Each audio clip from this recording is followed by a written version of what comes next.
Hello. Natanggal ko na nakamute pala eh. Nakamute, sorry. Napindot yung mute ng ng apo ko. Kasi galing po ako sa Butuan City, karating ko lang. Mga 2 hours ago karating ko lang, so hindi ko na-check. So, anyway, ulitin ko. Ako po, sayang nga nabanggit natin, no? Anyway, ako po si Engineer Toto at ito naman tayo kahit madaling araw, 12:30, ay galing pa ako fresh from Butuan City at ako ay live sa inyo sa ngayon at ang inaasahan ko lang ay yung dito sa mga OFW natin. Total, kayo naman ay mga malalakas na Pilipino kasi kaya niyong implementahan yung inyong mga kamag-anak sa Pilipinas. So, ngito, ako si Toto, no? Ipakilala ko muna sarili ko. Ako po si Engineer Toto. At itong aking palatuntunan na katotohanan at kaaway ng kasinungalingan. Ako po ay tinatawag ni Idol Epifanio Labrador na kalbo, pero sabi naman ng nanay ko ay gwapo. Sabi naman ng misis ko, ako ay Vin Diesel o Vin Crudo na vlogger ng Pilipinas. At ang misis ko ngayon ay sa bakasyon. Kung yung mga itong mga subscribers ko, mga taga Bohol, no? Si Mel Mendez Bulabos at saka si Rodi Sale na taga Bohol, no? Si Bulabos ay taga Ubay, Bohol. At yung iba pa, yung mga brads ko diyan sa Tubigon, sa Tagbilaran, mga brads ko sa Alpha Cosine Theta o Alcotans Alpha Chapter diyan sa Tagbilaran. So anyway, ito ang problema natin ngayon, no? Pero bago ko sasabihin, napansin niyo ba, no? Namayat yung mukha ko. Kasi ito po ay pang 11 araw ko ngayon para sa fasting. So nakalampas na ko ng 10th day, nasa Butuan ako nung pang 10 araw at saka pang 9 na araw. So 10th day sa ngayon, 11th day. So sigurado ako matutuloy ito. Kung bakit ko ginagawa ito, huwag kayong mag-alala, hindi po ako masasaktan dito. Ito ay napag-aralan ko ng husto at malalim.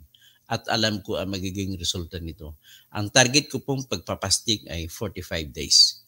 So kung nasa 11th day na ako ngayon, meron pa akong 30, ito kasama ngayon, meron pa akong 35 days to go. Anyway, anong magiging resulta? Ganito po yun ang siyensya or agham dito, explanation.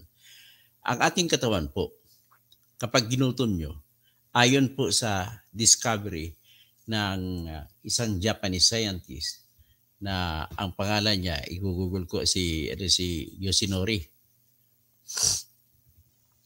na inawardan siya ng natawag na Nobel Prize na $10 million. So, ang nakadiscover kasi noong 2016 itong autophagy, si Yunisori Osume. So, kanyang in-explain at napatunayan na sa mga eksperimento sa American universities, sa Japanese universities, proven na po, tested and proven. Ang ito lang ay kumakaya ninyo. So, ang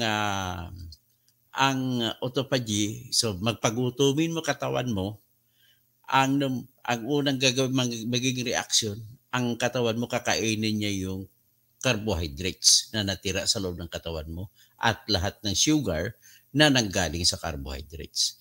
So pag maubos yan, kasi tuloy-tuloy na wala kang kain, kasunod na kakainin ng iyong katawan ay fats, yung mga taba. So yan ang rason po na lumiit ang mukha ko. Lumiit din ang aking baywang at lahat niyan kung tumayo ako, kung nakita lang ako, kung i-compare niyo ko 10 days ago as of now, ay kung nakita niyo yung litrato ko ngayon sa Facebook na kung saan ay nakatayo ako sa katabi nung naging client ko noon sa Butuan City kasi nagkita kami doon at ang nagpa-picture kami kasi pumunta pa rin sila para i-express nila yung kanilang pagmamahal sa akin. Kasi mandakin mo naman, 200 families sila. Sinalba ko sila sa writ of demolition. Pinapademolish sila noon ng judge ng RTC, Butuan City. Pero naipanalo ko. 200 families, imagine that. So kung paano ko ginawa yun, naikwento ko na nitong ibang noong araw pa, pwede kong bibigyan ng panahon ito ikikwento sa sunod na araw. But then, that's the only way na sabihin ko na nagpasalamat sila. Mahal pa rin nila ako kahit na disbarred ako o natanggalan ako ng lisensya. Kasi because of me, natanggal yung tanikala. Biro mo mga bahay nila, 200 houses. Wawasakin lamang nang dahil sa utos ng RTC na ipanalo ko po sa regional sa Court of Appeals. Okay? So next is kung maubos na ng katawan, balik ako sa katawan natin, yung taba mawawala na. Ang kasunod doon ay mga protein, no? Pagtapos kung wala na siya makain ng excess proteins, ang mangyari sa katawan mo ay maghanap ng iba pang pagkain. Kasi tuloy-tuloy kang walang kinakain, tubig lang na may kunting asin. O di kaya liquid na makatulong, nirekomenda ko dyan Coke Zero. So ngayon, hindi naman advertisement yan, kundi talagang katotohanan lang pwede mong gamitin yan. Kasi mayroong 2% na potassium tsaka 2% na sodium yung Coke Zero. Pero zero sa lahat. Wala siyang carbohydrates, wala siyang fats, wala siyang sugar, wala siyang protein o ano pa. At saka zero calorie. So ibig sabihin kasi ang calorie, diyan mo masusukat yung pagpataba ng tao. Sa sunod ko na araw, ipaliwanag yan. Singit-singit. So ngayon, pag naubos mo na yan, ang sunod na kakainin ng katawan ng tao ay bakterya. Kaya yan pong dahilan kung bakit yung jingle ko ngayon ay wala ng amoy. So na pinatay na yung bakterya na nagkukos ng UTI. So next is kung maubos na yung bakterya, kakainin ng kasunod ay tinatawag na virus. Yung virus po, kasama na po dyan yung AIDS virus. So kung makakain ng buong katawan natin ang lahat ng virus, that's the only cure. I do believe that's the only cure for AIDS. So lahat ng mga subscribers ko na nagdududa na mayroong AIDS kayo, pag mag-fast kayo in 45 days, kasi proven na to, tested and proven, na na-interview ni Dr. Eric Berg, na isang magaling sa mga autophagy sa buong mundo, American doctor, ay na-interview yung French-American na pasyente na may colon cancer. Now, he was asking all doctors he knew what to do, but all doctors he knew told him that you had only 6 months to go. So because of that, he was so lucky enough that in 2016, he read that article on Google about Dr. Yoshinori Ohsumi, a Japanese scientist who was awarded with 10 million Nobel Award, 10 million US dollars. So, sinubukan niya. Ang problema lang sa ngayon, infant stage pa ngayon, wala pang fixed the period kung gaano kahaba yung dapat mo ipaggutom sa katawan mo. But then, ginawa niya 45 days. Sa 45 days, until now, nag-usap sa 6 years daw na wala ng cancer niya. Ganun na kasimple. So, ibig sabihin, sa virus, pag maubos yung virus sa katawan, kakainin na kasunod ng katawan natin ang cancer cells. Thereafter, mag-generate siya ng bagong cells, kaya magmukhang bata ka. Siguro, ganun siguro nangyari sa akin. Napansin nyo, ay magsi-60 na ako, mag-senior citizen na ako, pero look at my face. Ganun na kasimple. So, ngayon, binibigay ko sa inyo lang, hindi lang yung political issues ang ini-educate ko sa inyo, kundi pati na rin sa health issues. Walang pasintabi lang sa mga doktor dito, no? Wala kayong makukuhang magagamit dito ng mga medicine or whatever. These are all pure natural things. Okay? So hanggang doon lang muna tayo. Next is, ang topic talaga natin dito, sinasabi ko na yarian time na. Niyayari na talaga ang Pilipinas at Pilipino. At ang yumayari dito, lumalabas na talaga. Umamin na rin si BBM na siyang may pakana na magkaroon ng pagbabago sa konstitusyon. Kunwari, nilalabas niya, economic lang.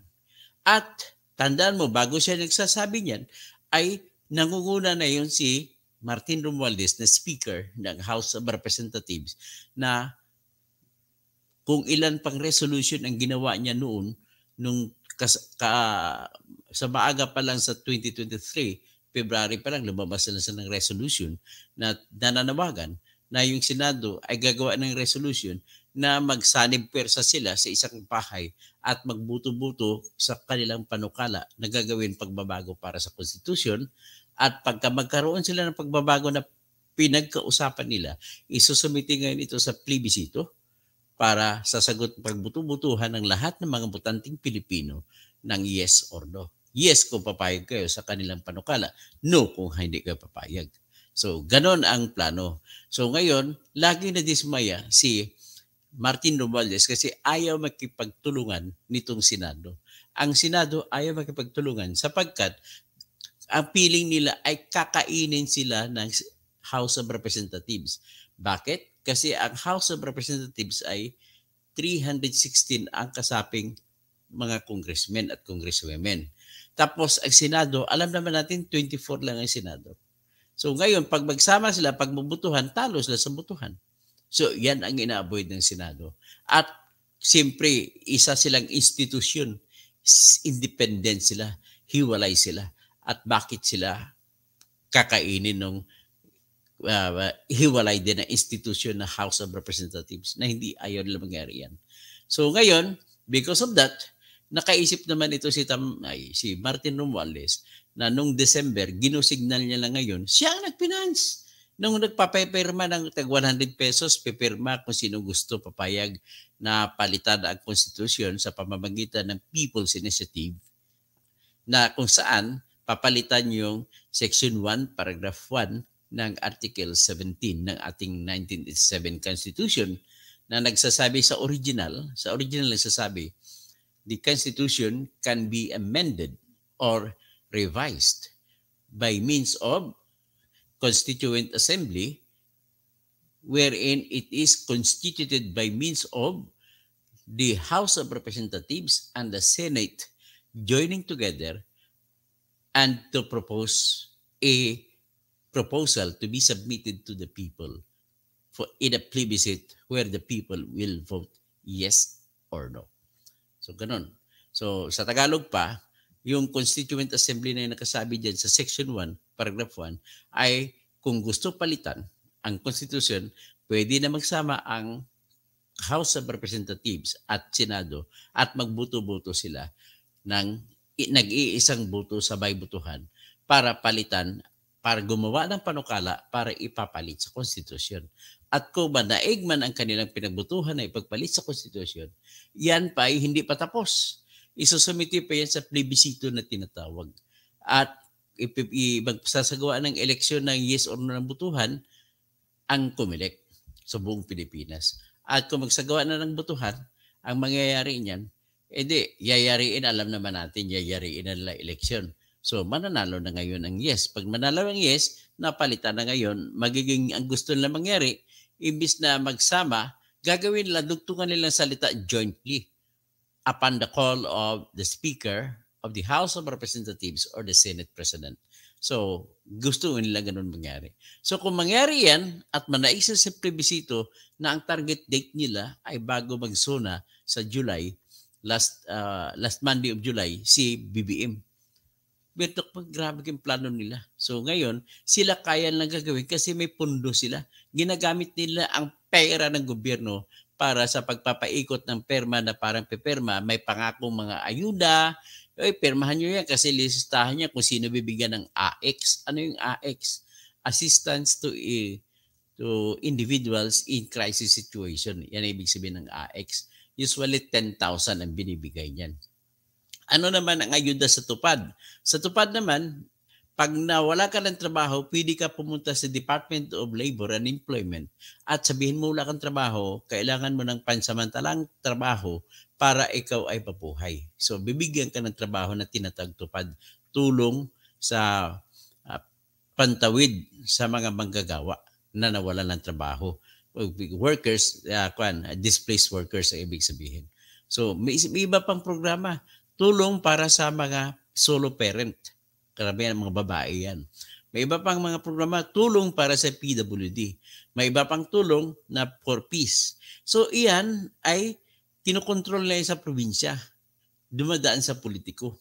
Kung sino ang hindi dadaan sa politiko, hindi naman tatanggapin ng DSWD para mabigyan ng ayuda. Sample lang dyan, yung kaibigan ko, hindi ko nabanggitin ang pangalan, ang kanyang mga kamag-anak dito sa San Juan, banggitin ko na yung bayan, sa San Juan, ay pumunta sila sa isang barangay nila sa San Juan City, dito sa Metro Manila. At dahil nga mga senior citizen, may stroke, hindi makagawa, hindi makatrabaho, so walang makain. So, naghihingi lang sa kanilang mga kamag-anak na makain. Ang isa diyan, kaibigan ko yan, nasa Amerika yan, sila ang namroblema sa pagpapadala ng pagkain. 3 beses sila umapply sa San Juan na City Social Welfare and Development Office ng San Juan City. Pasensya na San Juan, no? Wala talaga kayong maibigay kasi dinaan nyo dadaan pa sa barangay kapitan. Ang problema sa kapitan, kung hindi ka kakampi ng kapitan sa politika, ay hindi ka i-endorso doon sa DSWD. Yan naman po. Pero sa ngayon, gagamitin na nila ngayon yan para pipirma ka, bibigyan ka nun. So, pag pumirma ka, mabibigyan, at kung mananalo ng yes diyan, ay di, magkakabuto na sabay-sabay ang kwan. Kakainin na ang mga senado na 24. So ngayon, ang utos sa Constitution ay 3/4. Ano bang 3/4? 3 kada 4. So ang 3 kada 4, kung ilan bang member ng House of Representatives? 316. So ilan, gaano karami ang 3/4 ng 316 sa House of Representatives? O, compute natin. Oral computation. So sa tag 100, ang 3/4 ay 75, 3 25 kasi 4 na 25 sa 100. So 75, 3 100 i-times 3 mo. So 225. Okay, sa 225 kasi may 316, ang 16 divided by 4 mo. So 4. So 4 times 3 is 12. So 12 plus 275, that is 237. Yan ang daming buto na kailanganin kung sa House of Representatives. Sa Senate naman, kung 24, ilan ang 3/4? So hatiin mo sa 4 yung 24. Ang sagot ay 6. So times 3 mo, 18. So 18 na senador ang dapat buto para matupad ang kanilang gusto. So yan po ang hinahanap nila. So ngayon, nagpa-advertise pa sila. Kanino ba nanggaling yung pera? Lumalabas, inaamin ng isang law firm. Hoy, wag na kayo magkukunwari pa na mga abogado kayo. Ay, maghanap lang ko ng ebidensya, kakasuhan ko talaga kayo ng disbarment para sabay-sabay natin mag-disbar. Nagpapalabas pa kayo kunwari, naggastos nyo yung sariling gastos yung pera. Hindi nyo ba alam na isang advertisement lang, ang bayad dyan ay 800,000 pesos? So ilang advertisement na lumalabas? Na ang pinapalabas nyo, kailangan ay baguhin ang ekonomiya ng mga provisyon sa ating konstitusyon.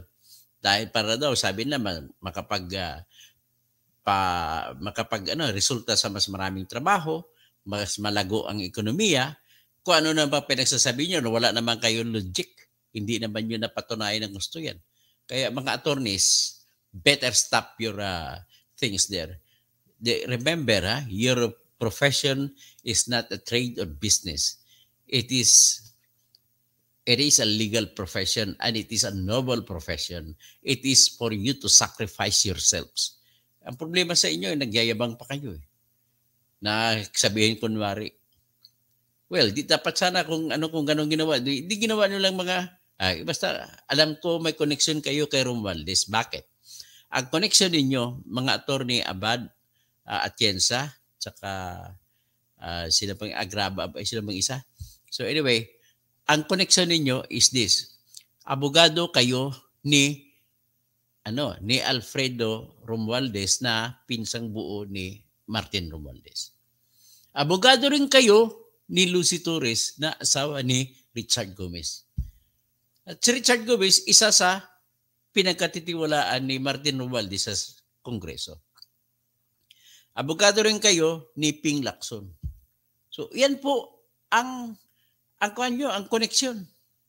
So, para, kunwari, disimulado, milyon-milyon na po inubos nyo sa advertisements. Kaya questionin na talaga kayo yan. Ako mismo magsasampa ng kaso laban sa inyo. You are using your money Ha? That is ano. And then you are promoting that advertisements, and then you are promoting that there must be na meron dapat mga tao magpapirma. People's Initiative nga ang pinopropose nyo. Pero alam nyo naman yan bilang abogado na ang People's Initiative, ibig sabihin inisyatibo ng tao. Hindi inisyatibo ni Martin Romualdez. Tinatago lang si Martin Romualdez dyan sa kanyang kagaguhan. Pasensyahan na tayo. Prangkahan tayo kasi itong bansa ito, hindi natututo ito sa mga dissenting pamamaraan. Ano eh. Ang mga dito tinatag na mga bully o mga agresibong tao na gumagawa ng masasama ay dapat ibubuli mo rin. Kaya parang binubuli ko na kayo. Ganun na ho kasimple. Equal action, sabi pa nga na Sir Isaac Newton dyan.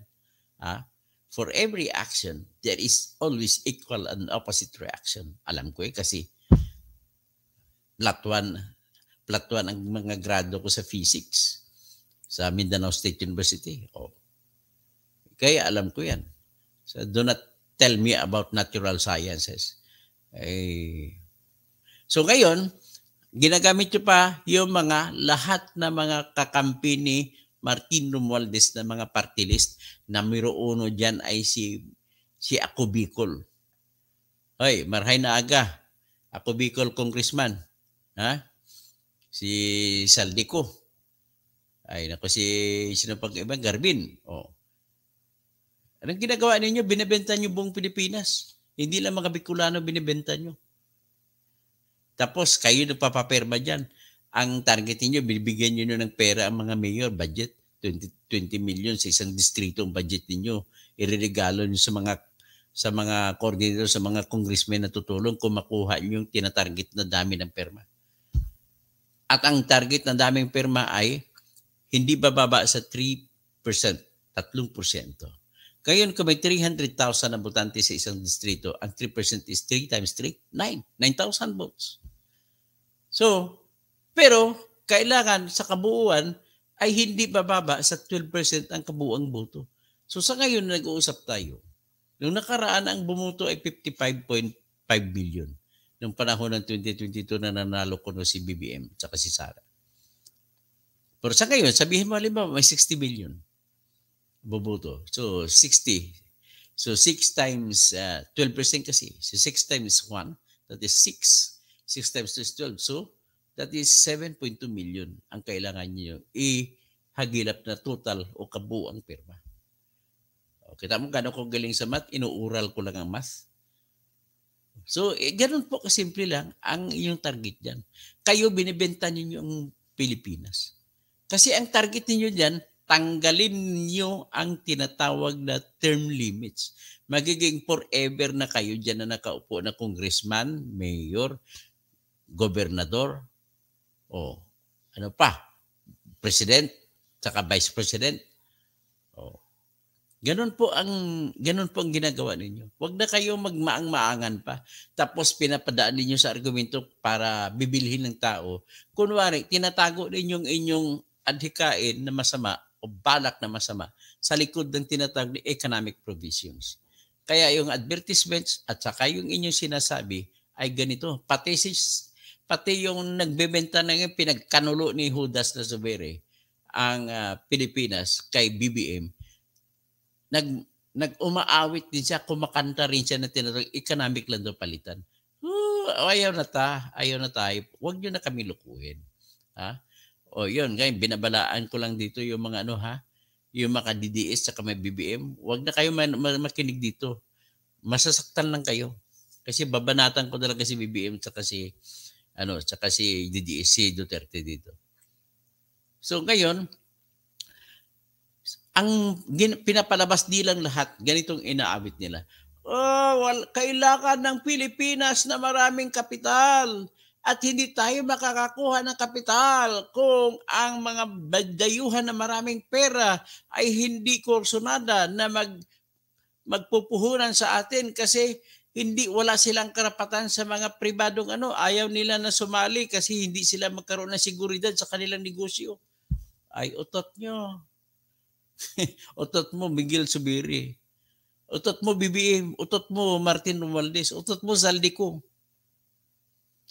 Isa pa tong nagkanulo ng Pilipinas, pinagkanulo niya kay BBM, si dating senador at ngayon Congressman Ralph Recto. Pareho lang kayo ni Kiko Pangilinan na ginagamit niyo ang inyong asawa, kasikatan ng inyong asawa para mananalo kayo. Anong ginawa mo, Mr. Ralph Recto? Binenta mo ang bayan sa pamamagitan ng pagtanggap ng pwesto na Secretary of Finance. Dati opposition ka sa Senado. So ano bang purpose niyo? Ano kayo? Hunyango? Kamilyon? Balimbing? Wala kayong pinag-iba. Tapos ito naman si Zubiri, ganun din ito. Ang kanyang kasama na mga hudas sa Senado ay si Loren Liron Sinta, na pumirma sila, pati si Sani Angara. Pumirma silang tatlo sa isang resolution na kung saan gusto nila, pinananawagan nila sa kanilang mga kasamahan na pag-aralan at palitan nila ang lahat ng mga economic or lahat ng pang-ekonomiya na provision sa Constitution. Pero kunwari nyo lang yun. Tingnan natin, pagbigyan natin, sabihin natin, nagsasabi kayo na totoo. Anong mangyari? Sige, pagbigyan namin kayo. Anong gagawin? Ang una nilang gagalawin, ang pagbabawal sa kasalukuyang konstitusyon sa mga banyaga na magiging may-ari ng lupa sa Pilipinas ay tatanggalin nila. So pag tinanggal nila ngayon, ano nga bagay na mangyari? Hindi, bibilhin ng mga banyaga, karamihan niya mga inchik. Bilhin ng mga inchik, lahat ng lupa, majority na lupa. Sa ngayon nga, ang reclamation nga, ginagamit nila, daming, pero mga Chinese lahat nagpapa-reclaim dyan sa Manila Bay. Aywan ko ba kay BBM, binibenta niya sa Pilipinas, hindi ba baba lamang yung nangyari? Kung alam mo man yan, ginagawa mo yan sapagkat nakatanggap ko ng malaking pera. Sa likod dyan, ang nagmamaniobra dyan, si Lisa Araneta Marcos. So, ngayon, anong mangyari kung nakuha na ng mga inchik ang mga nabili ng mga lupa sa Pilipinas? Ito ang mangyari. Pipilitin nila agawin ng West Philippine Sea. So, magiging kanila ng tubig, may lupa pa sila. Hindi nyo nakita ang sitwasyon na yun. Ngayon, gusto nila, bubuksan din ang ekonomiya ng lahat ng media. Napapayagan na ngayon ang mga banyaga na magmamay-ari ng kagaya ng ABS-CBN, GMA7, so ABC5, pati SMNI, kapayagan nila na magmamay-ari ang banyaga ng ganun. So, anong sitwasyon? Anong maging epekto? Simple lang ho. Ngayon, ang media po ang pinaka-powerful na kasangkapan para mo makuha yung loob ng mamamayan. Kung magkasabay-sabay brainwash ang mga media naggamit ng mga banyaga o di kaya Chinese lang ang kinatakutan ko dyan. Kung gagamitin lang media, sasabihin lang hindi traitor, magagaling ang mga Chinese. Hindi. Makondisyon ang utak ng Pilipino. Pag makondisyon ang utak ng Pilipino, saan natin pupunta? Nasa kanila ng lupa, nasa kanila ng media, nasa kanila pa yung tubig. Kasunod, ano pang gusto nila buksan? Ibibigay sa buksan sa banyaga. Hindi lang media. Bubuksan din nila yung lahat ng public services. Ano ba yung public services? Kagaya ng tubig, public service. Maynilad, saka kung sa Maynila pa, Maynilad at saka Manila Water. Kung sa probinsya, yung tinatag na lukan ng mga water districts na ano naman ngayon, ginugulo naman ngayon at ginagawang sindikato ng mga bilyar family. At kunwari magkaroon ng joint venture agreement yung kanilang Prime Water Corporation sa mga local water district. Pero lumalabas sa auditing ng Commission on Audit na naisiwalat ko na ay nalulugi lang lalo ang water district. Isa sa laluging water district dyan ay water district ng San Jose del Monte. Isa dyan ay Malolos. Ibig na kumita, lalulugi. Naging marumi pang tubig nila na pinapatakbo ngayon ng korporasyon ng mga bilyar na prime water kung tawagin. Ano pa? Telepono. Gagamitin. Ngayon, kung pag telepono ang kinuha mo, ilabibigay mo sa mga Chinese, ano mangyari? Eh di, lahat ng sekreto natin kuha. Kasi hawak nila ang telepono.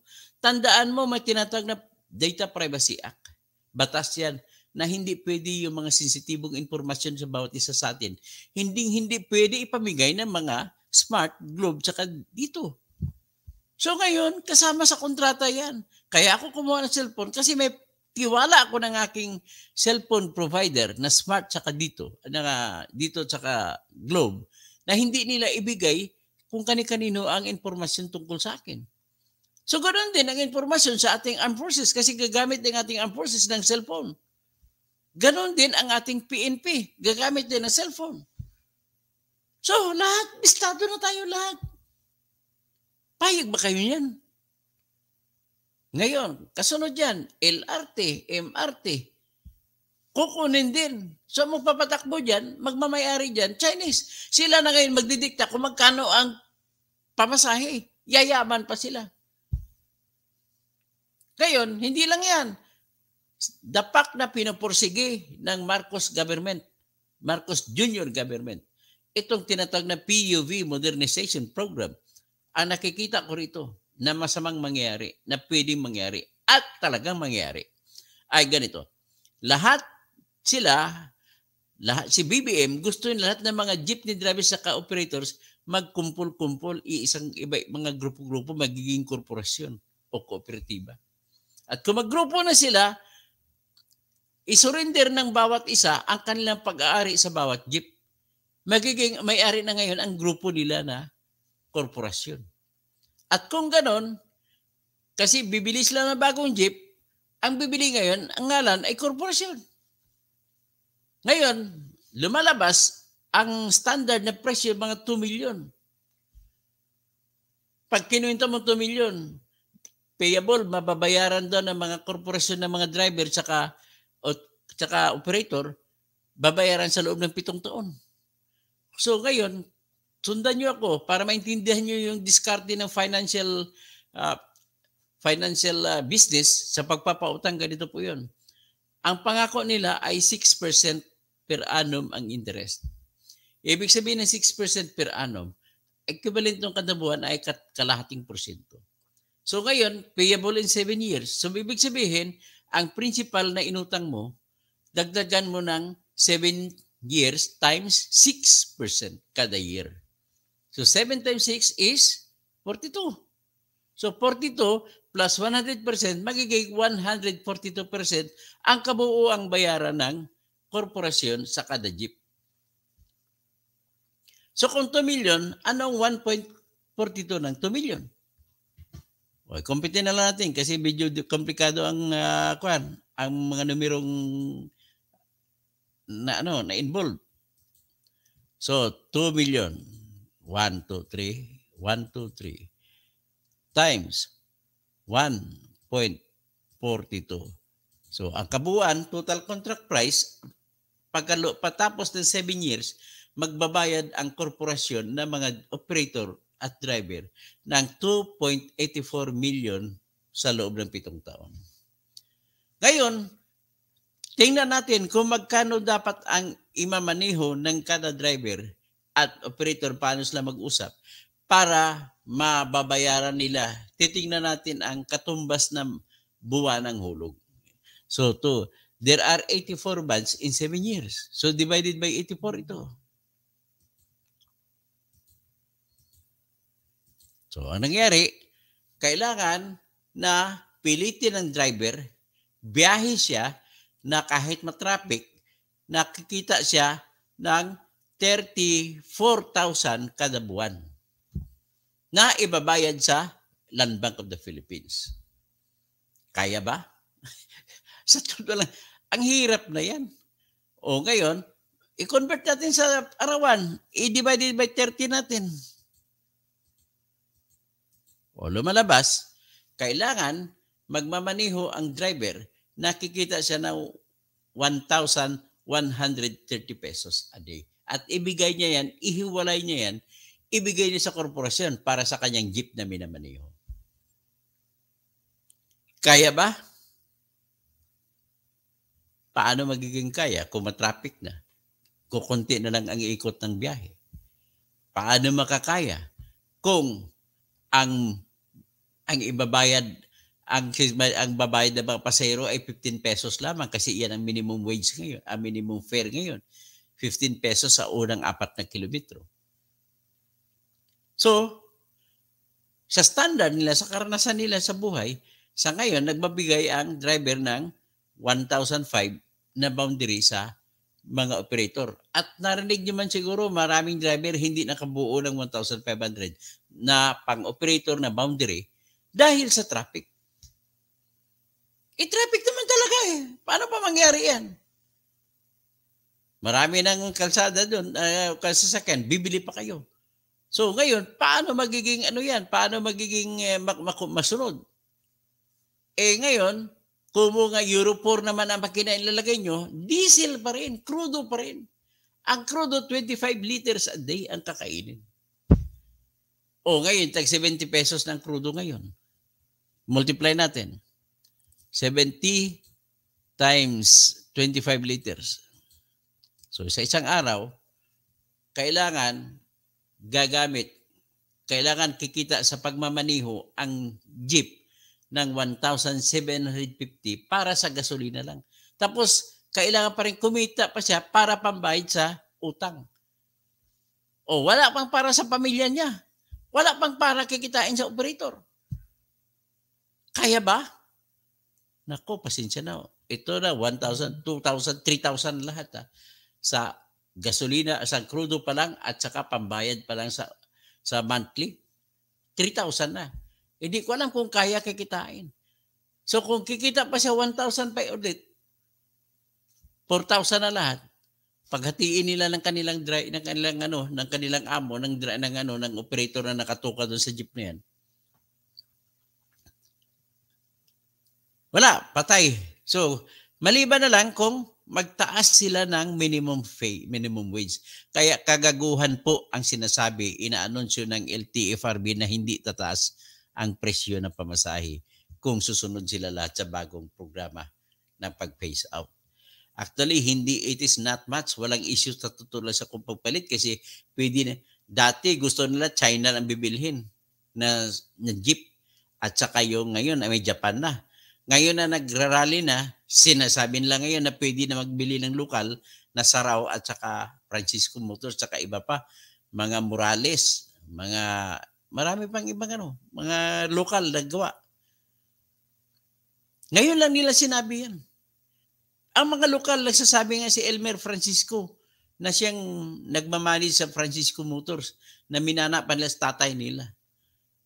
Ang kanilang jeep na ginagawa, na pasado kasi matangkad, meron ding wifi, meron pang dashcam, meron pang Euro 4, meron pa silang option na pwedeng electric engine ang gagamitin pag pwedeng ibenta nila sa mga cooperative. 980,000 lang. Ngayon, ang sa inyo, kikita pa kayo doon ng komisyon. Gusto niyo ipapalusot yung mga produkto ng China, Korea, saka Japan. Nung huli lang ang Japan saka Korea. Pero nung una, China. Kikita kayo ng 300,000 kada unit. Ito dinisinyo ito ng panahon pa ni Duterte kasi gusto kumita ng mga tao ni Duterte. Naabutan sila ng panahon. Nagliligaya ngayon ng mga tao ni BBM. Sila ngayon ay kikita. Kaya kinutsaba nila si BBM at si BBM siyempre kikita rin dyan. Nagbigay ng deadline. Ala na, it's either you join or not to join. Deadline, December 31, 2023. So, gini-deadline nga. Alam mo yung ginawa niyo, bawal pa. Bakit bawal? Wala pong batas na nag-autorisa sa inyo ng gawan ganun. So, ganun po. So, kung ano mangyari, kung uutang na ngayon ng mga operator, magkaroon ng utang, hindi nila kayang bayaran ang mga nakuha. Kung hindi nila kayang bayaran, sino bibili? Di, mga inchik na naman kasi bubuksan nyo sa mga banyaga ang mga transport system, public service. So, mangyari, inchik sa dagat, incheck ng mga lupa, incheck pa mga media, incheck na ngayon ang tubig, incheck pa mga kuryente, incheck na ngayon ang jeep. Pahig ba kayo dyan sa kanilang ginagawa, panluloko?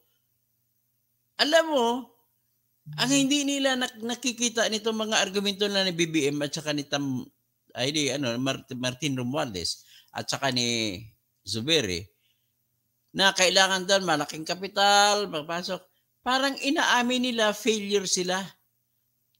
Inaamin nila na hindi sila pumasa sa kanilang mga pangako.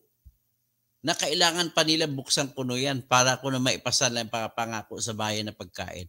Nagmamahala na kaya ang pagkain ngayon. Ang krudo nagmamahala na. At yung 20 pesos na per kilo na bigas na pangako ay tumataas na ngayon ang kada kilo. Mahigit 50 na. Mag-aabot na 60 rin ang kilo. Ano pa? Let's talk about reality kung talagang totoo kayo sa tao. Let us be practical. Let us lead a simple life. Inuutos yan sa Republic Act 713. A public officer must lead a modest and simple life. Ay, nako. Paano ito mangyayari dito? So, pinagkanulo nila para kayong si Judas.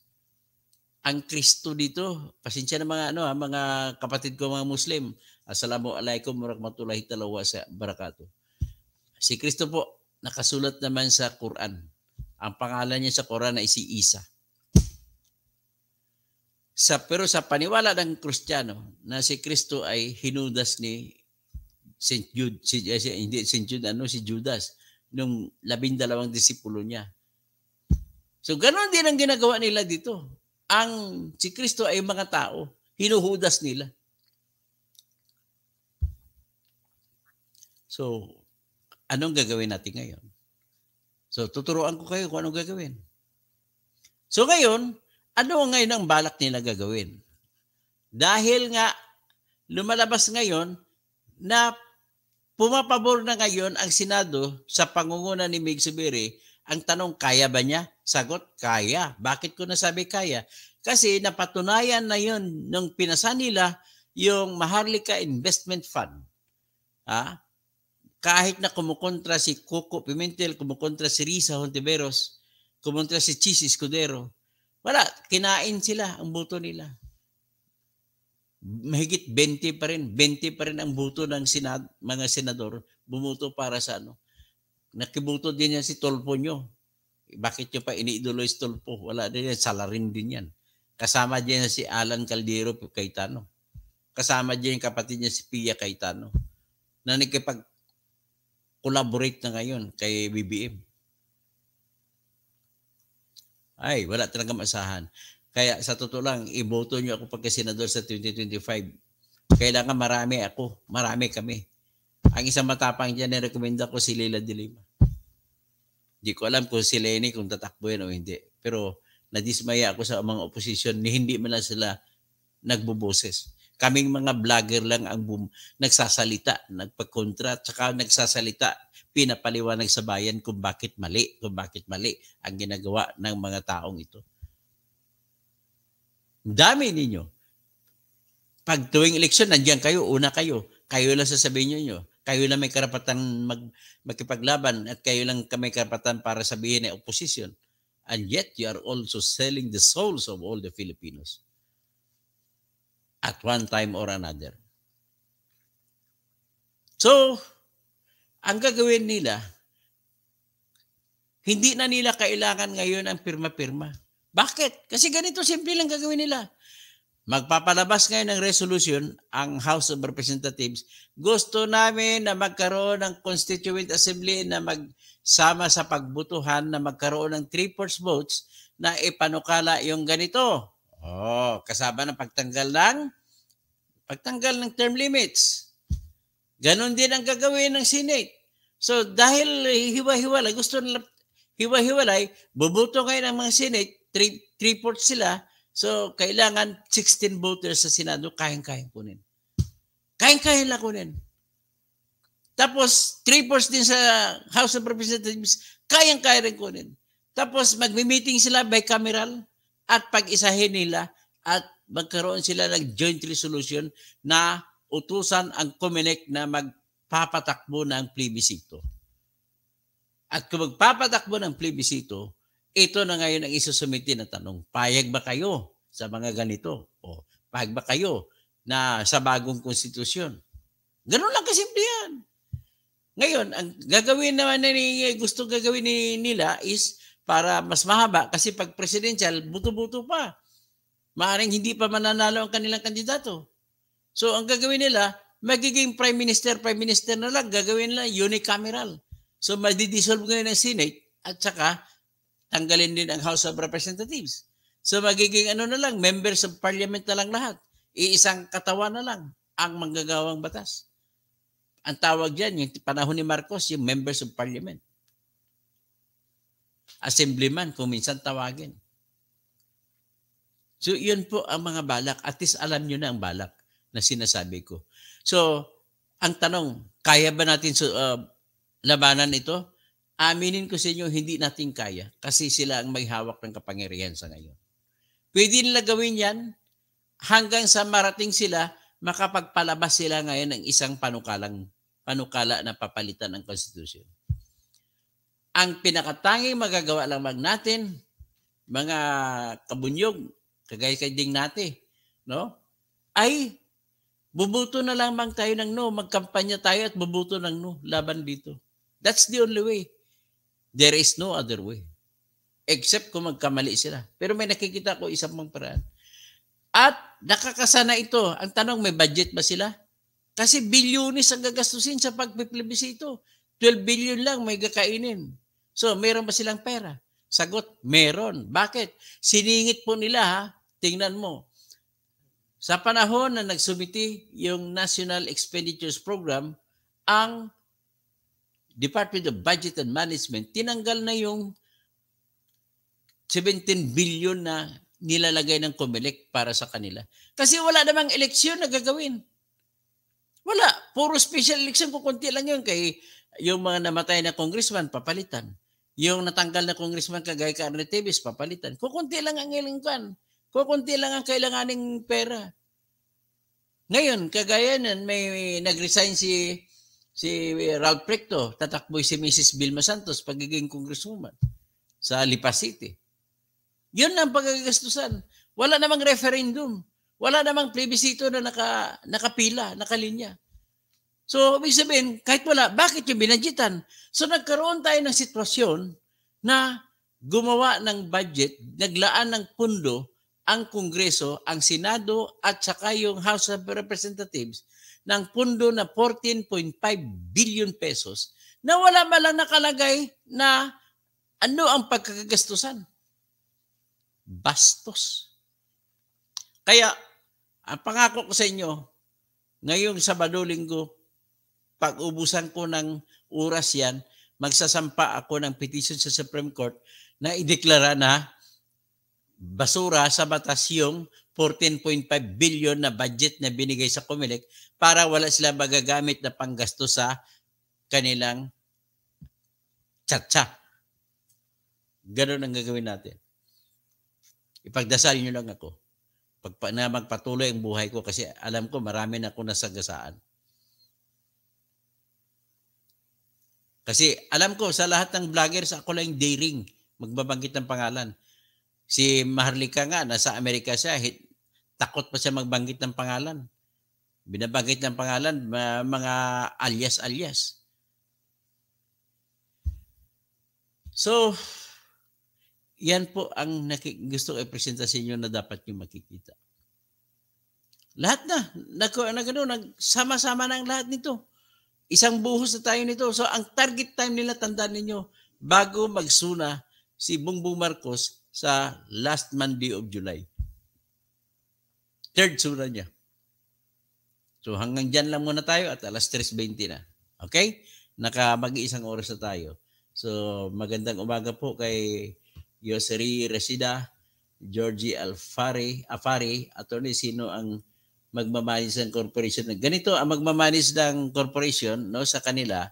Siyempre sila ng mga membro na nagsama-sama Sila magbuto-buto kung sino gawing presidente at kung sino gawing manager. Sila mamimili. Okay? So, ganun po gagawin nila.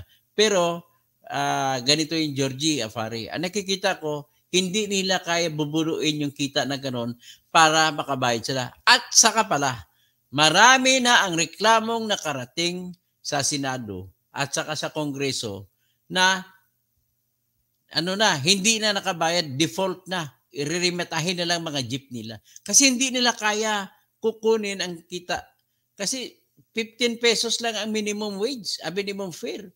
Hindi nila kaya.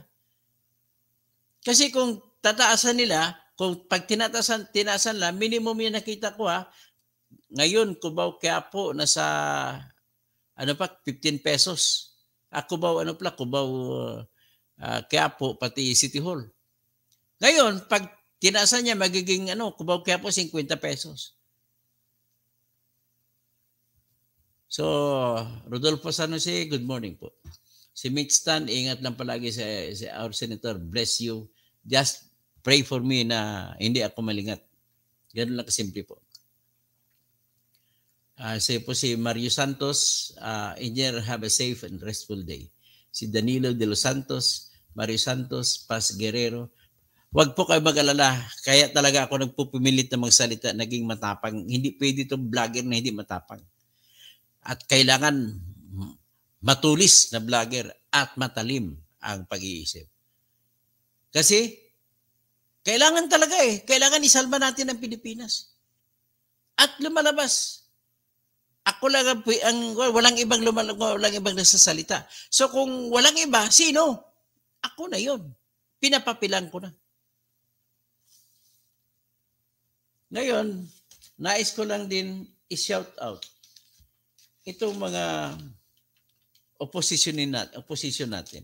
Saan ba kayo? Bakit hindi kayo nasasalita? Bakit kami lang mga vloggers, lalo na ako, ang nagbabanggit ako sino may kasalanan. Nasaan si Coco? Si Coco, at least nagsampa siya ng kaso na kinukontra niya ngayon ang tinatawag na Maharlika Investment Fund. At may balak din siya magsampa ng kaso ng isang anomalya na unprogrammed funds na 731 billion pesos. Si Risa, nag-iisa pero hindi niya ito napansin. Ako lang nakapagpansin ito. Si Tolpo, asan ka na, idol? Hindi ka naman epektibo Para pinapagalitan mo lang yung ibang tao. Pero pagdating kay BBM, may connection BBM, hindi mo pagalitan. Hindi mo kaya si Subir.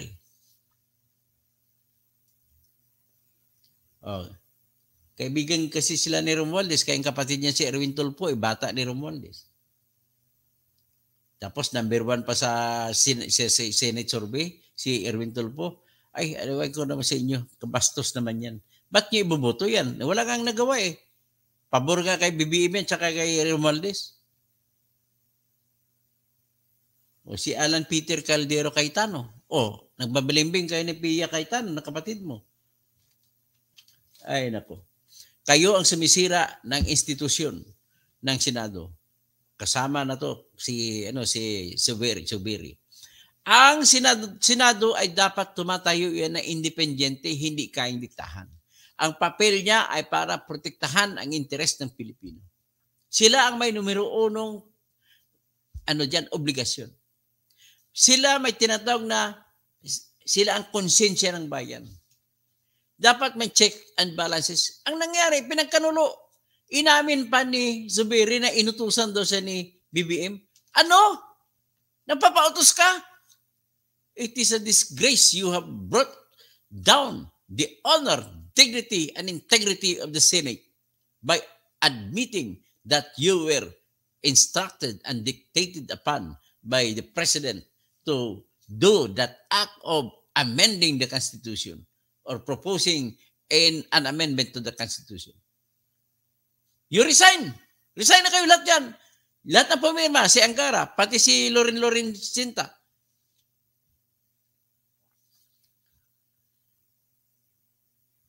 So, naman, Madam Leni, nahimik ka mula noon hanggang ngayon, nadismaya ka ba? Na-discourage ka ba? Please naman, ikaw lamang ang tinitingala ng leader ng mga oposisyon. Nasa iyo lamang ang inspirasyon. Kunting salita mo lang, pero bakit? Ang nakikita ko lang lagi, nagpa-picture ka, nagnininang ka sa kasal. Kano nung karaan, nagpatay sa silakbo. Anong silakbo? Hindi naman maintindihan. You must be bold. Ito naman si Leila, inasahan ko si Leila. Kaya lang, problema ko kay Leila, mas inuuna niya, siyempre, ang kanyang kapakanan kasi may kaso pa siya.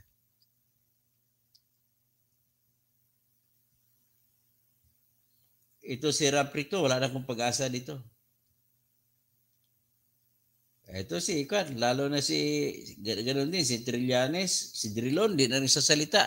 Si Isko na binuto ko pa noon, hindi na rin sa salita.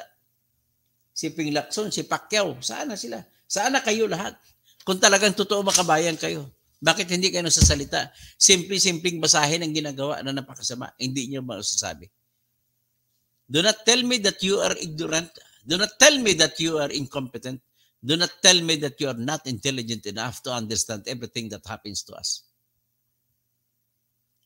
So si Happy Tuesday din, Georgie Afari, no? Si Luz Mapa at Attorney General, listening po always. So, Lorito Pagalilawan, tama, I agree sa analysis mo, Attorney Toto. Sana magkaisa tayo mga mamay. Anyway, kahit na wala sila, admitted ko na, i-dedicate ko na yung buhay ko dito as a vlogger. If there is no other person who will be speaking against them, I will make people understand what is happening. And I'm pretty sure that many people, marami sa inyo nakakaintindi at iasa ko sa inyong mga kamay ang kapalaran ng ating bansa sa darating na eleksyon na 2025. Si Janila, good morning po, Tony Toto. God be with you always. Thank you for your guts to stand. Wala nang ibang may guts eh. Pipilitan tayo. Si Loreto Pagalilawan diyan sa sa Tugigraw. Loreta pala to, hindi si Lloyd. Si Lloyd ang kaibigan ko sa Tugigraw. Si Cesario Donato, ingat lang kayo busing, pray. Ipag-pray nyo lang ako. Pag-pray nyo lang ako, ilang hiningi ko sa inyo. Virginia Parkinson, resign all the corrupt politicians, Sir Toto. Playing safe. Yung mga binabanggit ninyo, mga politician. Yan ang problema eh. There is no place for all politicians who just play safe. Tapos, puro pabalingbing, lahatin mo na. Danilo de los Santos, kanina pa ito. Paz Guerrero, courageous ka-engineer, pagpatuloy lang, ingat lagi. Rodolfo San Jose, good morning, Sir Toto. Meet Stan, ingat palagi, our senator. God bless you and keep you away from harm. You are our inspiration in saving our dear Philippines. Thank you, thank you. Mario Santos, engineer, have a safe and restful sleep. Yuseri Rashida, Georgie Afari, Lorita din. Tapos, ayun, dapat kay BBM, babasan niya yung confidential fund niya. 4.5 billion pesos ang confidential fund. Mitstan, hindi nila kaya maging modest and live a simple life. Hindi, kaya nga may mga SUV eh.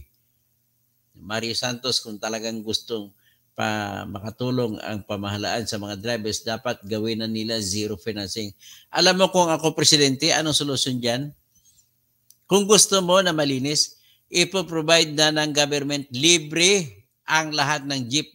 Ang gusto kong mangyari na mag-isa sa korporasyon, ang kada korporasyon, kada ruta, may 3 korporasyon kada ruta para walang monopolya, mag-isa sa isang korporasyon ang driver tsaka mga operator. At ibibigay ko ang jeep na walang bayad. Kompleto na yan. At tanong, malulugi pang pamahalaan dyan? Sagot, hindi. Bakit po? Kasi yung mga yan, kahit libre yan, masisigasig kumita yan at ang lahat ng kinita nila ay babalik din sa gobyernos. Dahil ibibili lang nila pagkain, buwis pa yan. Ibibili lang damit, buwis din yan. Ibibili nila ng school supplies sa mga anak nila, buwis pa yan. Lahat ng bibilihin nila, pupunta man sa McDo, sa Jollibee, o sa KFC, o sa kung saan, buwis pa rin yan. Kikita ang bibili siya ng crudo, buwis din yan. Ngayon, kung ako, ang presidente, gagawin ko na electric na lang lahat para na lang sa electric na lang sila kukuha. Ngayon, Babayad ba sa Meralco o ano o sa cooperative, may buwis din yan. Kikita rin ang ano, babalik din ang lahat. Kaya ano man ang ilabas natin, kagaya din yan ng prinsipyo sa mga ayuda. Ibibigay mo ng libre, babalik din yan sa gobyerno. Kasi ang pagbalik niyan, bibili din kasi sila na makain, lahat. Bibili sila ng bahay, malaking porsyento. At kung kikita ng mga driver at saka operator, bibili sila ng kotse, malaki kada kotse ang kinikita ng gobyerno, 50,000 kada bili. Kaya nagtataka kayo bakit ang gobyerno hindi nagpapalabas ng batas na kontrolin ang traffic, ang dami ng sasakyan. Kasi kada bili may kinikita ang gobyerno. Pero ang traffic naman, wag mong kontrahin yan kasi nagkakanegosyo tayo sa traffic. Nagawa ang Skyway, so bagong negosyo. Maraming na empleyado. O, maraming kita. O ano pa, di magdagdag ng bagong Skyway. Sa dagdag na itaas ng Skyway, may Skyway pa. Ganun lang ho kasimple. Hindi tayo dapat matakot sa kung lumalaki ang populasyon natin. Kaya nga kontra ako sa tinatag na ano yung tinatag no na reproduction health. Kaya nag-petition ako laban doon. Kasi hayaan ko, sinusunod ko yung utos ng Diyos at go tell the world and multiply. Ganun lang kasimple. Mag-multiply tayo lahat. Kasi kung hindi kukunti ang tao, hindi na walang tatabo na mall. Kaya dumadami mall sa atin kasi maraming tao.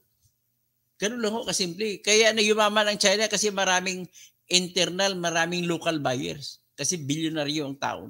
May 1 billion ang tao ang populasyon nila. Ganun po ang sikreto dyan sa ekonomiya. You must never be afraid of growth of population and growth of number of cars. Ganun lang kasimple.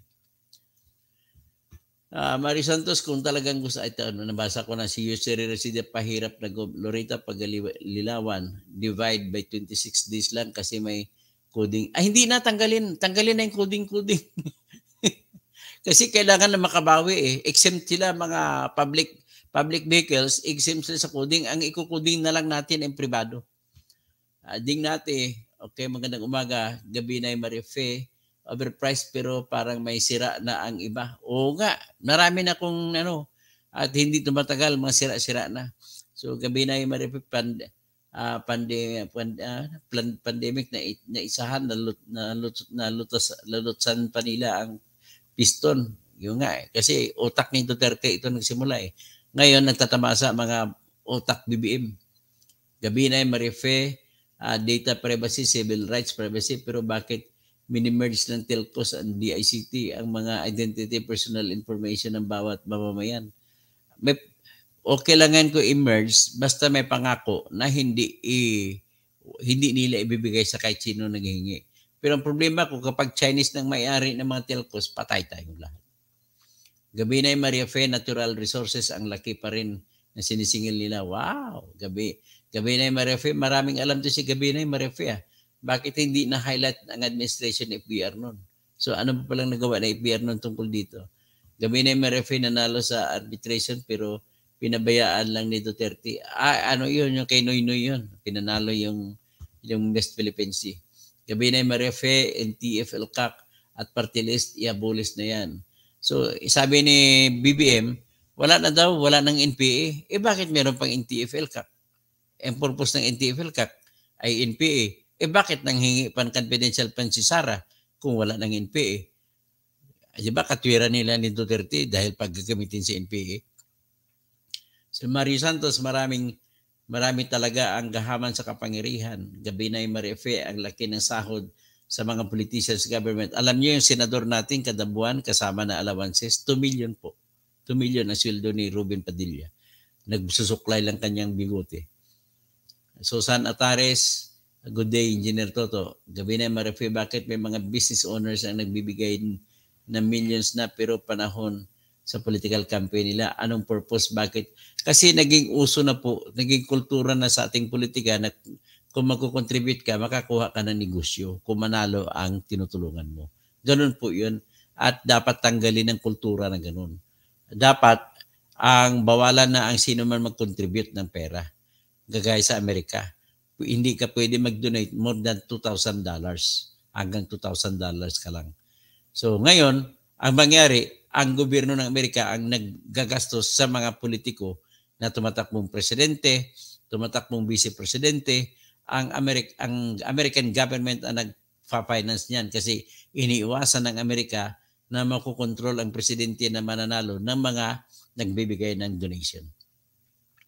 So gabi na yung Maria Fe ulit, hindi problema, tama ka, hindi pa sa ngayon, hindi pa problema kasi maliban na lamang sa ating sariling, may sarili po akong panganak at gusto ko tulungan nyo ako, ang gusto ko ipapapirma, yung panukala na gagawin ng tao na maghusga sa lahat ng korte, lahat ng piskalya natin, lahat ng ombudsman opisina, lahat ng opisina ng COMELEC. At gusto ko rin na maipapanukala din na magiging constitutional law na ang tinatawag na pagbabawal sa sinumang tumakbo ng mga kamag-anak hanggat sa 6 na degree. Ang ibig sabihin ng 6 na degree, ako tagrelasyon ko sa apo ng aking pinsan. Hindi pwede tumakbo. Ganun lamang po. So, tulungan nyo ako dyan. Nagawa ko na po ang petition pero ang paghingi ng tulong ko sa inyo ay please, iniipon ko pang inyong pag-email. Email nyo po ako sa inyo ng inyong email address dito sa totokausig@yahoo.com para sabay-sabay ipapadala ko. Ang gagawin ko po yung Word file kasi napadala ako ng PDF file. Kung ipiprint nila, naguguluhan sila sa i-Word file ko na lang. Tapos gabi na maraming ayuda pero hindi ginamit. Ginagamit sa pamimili ng butante ang ginagawa sa ayuda. Kung sino ang local politician na sikat, yun, saludo ang DSWD doon. Gabi na Marife, ang ibang courts, kinokontrol sa mga ng politiko. Lahat kaya nga palitan natin ang mga judges para hindi na makontrol ng mga politiko. Mario Santos, ayuda kaya maraming tamad at maraming umaasa. Okay. Rodi Bragaes, good morning. Watching from Denmark. Okay. Tapos gabi na Marife.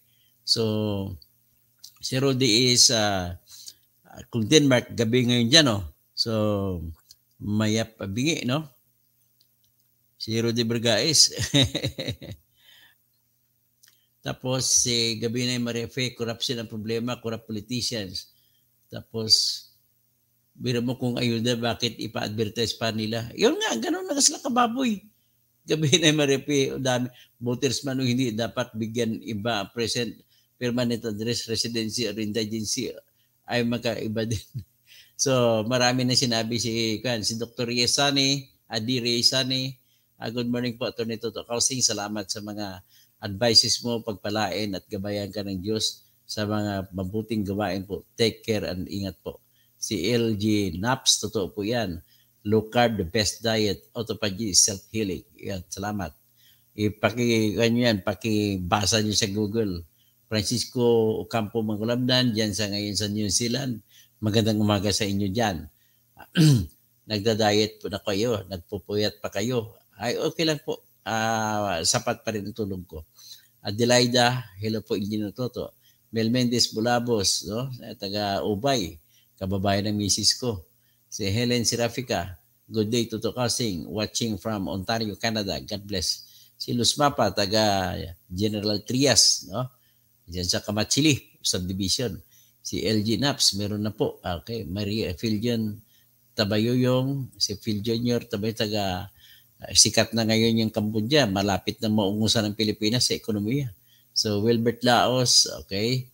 Si Joyce Ilongga Vlog, maayong aga sa imo Joyce. Mario Santos, good evening, Engineer Toto Kausing, watching from Illinois. Wow. So, LG Naps, Eli Murillo, watching from Rome, Italy. O, Buonasera. Tapos si Francisco Campo Mangulabnan, ayun pala, na to si Luz Mapa, si Mary Jane Dula, nakamute yung kanina, Connie Kennedy. Tapos sila pa si Telma Bonimi, soundcheck, okay, Peter Lee, okay, tapos si LG Naps, si Telma Bonimi, Robert Ejan Santos, okay, nabanggit ko na kayo lahat at ngayon ay naka-1 oras at 17 minutes na tayo. So, Ignacio Manlangit, as Toto, watching in Houston, Texas. Wow. Edwin Villafranca, Valeros, tapang at talino at tunay na makabayan. Ikaw, Katoto. Salamat po. At maasahan niyo po yan ang inyong pagkakilala sa akin. Si Rogelio Kaka Tapado sa Los Angeles. si Crispin Rivera, Mayak Abak, Crispin. Hanggang ngayon tuwang-tuwa pa mga client ko na mga kabalin mo sa panalo. Hindi sila maniwala, umiiyak sila lahat kung bakit sila nanalo. Hulya pa, good morning, Engineer Tuto. Kasi ingat po kayo lagi. At kayo lang ng mahal sa bayan, mabuhay po kayo. Maraming salamat sa ulit. Mayap Abak. Magandang umaga. Ano pag iba ka na naimbag nga aldaw sa Ilocano ba? So anyway, sa mga kababayan naman ni Senyor Aguila diyan sa Surigao, maradyaw nga aga sa inyo hurot sa mga kababayan ng misis ko sa Bohol, maadyong aga, maadyong buntag sa mga taga Cebu naminaw ron, maayong buntag kaninyo tanan, hinaot pang inyong pista diha. Sus, kaartim po niya, i-vlog na ako ni si Gwen Garcia. Pasensya na sa mga ka-idol kay Gwen Garcia. Murag murag santo nga demonya. Pa-picture-picture pa, nagsulob-sulob pa og murag santo. Nako, kaulaw eh. Sa man ang gobernador ninyo, alisdan na ninyo. Remy Yebra, kamag-anak ata ito ni Kwan, ni Kernel Libra, na kaibigan ko. Si good morning, attorney. Team Anino pala to, Lady Shadow Channel. Si Edwin Villafranca Valeros, no? Sa Ignacio Manlangit. So anyway, hanggang dyan lang ng ano pa ba, babatiin ko sa mga waray, maupay nga aga, no? Sa mga Ilonggo, maayong aga sa inyo tanan. Sa mga Karaya, mayad nga aga sa inyo rugto sa mga mga kasimanwasang nanay ko sa Kalinog. Kalinog lang kag Lambunaw. Okay? Kag Santa Barbara.